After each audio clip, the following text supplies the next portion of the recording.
WA Drop Beer Drones here.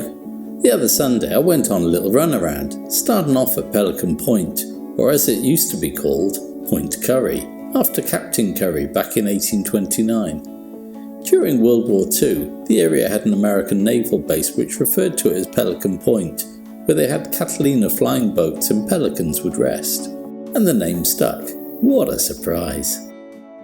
Anyway, if you have any suggestions on where you think I should go and get the drone out, post them in the comments. I'm sure there'll be some good ones.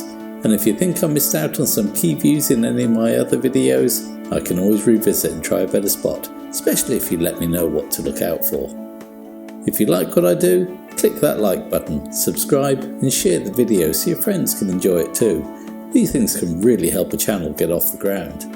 If you really like what I do, you can buy me a coffee. There's a link in the description. Now let's sit back and enjoy.